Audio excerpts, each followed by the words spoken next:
Medicover women and child hospital వైద్యులు మరోసారి అత్యున్నత నైపుణ్యాన్ని ప్రదర్శించారు.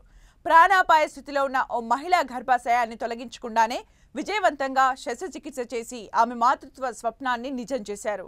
35 ఏళ్ల నందిత తీవ్రమైన యోని రక్తస్రావంతో మెడికవర్కు చేరుకుంది.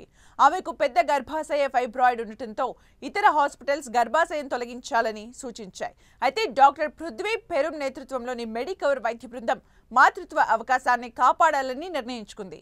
శస్త్రచికిత్స సమయంలో రక్తస్రావాన్ని తగ్గించడానికి అధునాతన సాంకేతికతను ఉపయోగించి ఫైబ్రాయిడ్ని సురక్షితంగా తొలగించారు. నందిత ప్రాణాన్ని మాత్రమే కాదు, ఆమె మాతృత్వ స్వప్నాన్ని కూడా కాపాడగలిగామని డాక్టర్ పృథ్వీ తెలిపారు. నందిత ప్రస్తుతం ఆరోగ్యంగా కోలుకుంటుండగా ఆమె గర్భాశయం కూడా సురక్షితంగా ఉంది.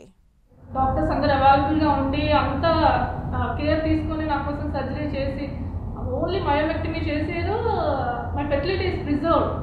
ఆ surgery that is challenging for most of the doctors when previous హాస్పిటల్స్లో నేను మాట్లాడినప్పుడు.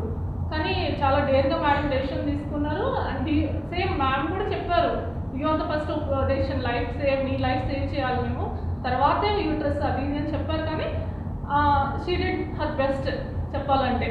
I'm really thankful for Medicover women and child and all the team who has helped me to come out of the situation happily, and I'm expecting for a hopeful and future bright children's thought నేను ఉంటానని expect చేస్తున్నాను.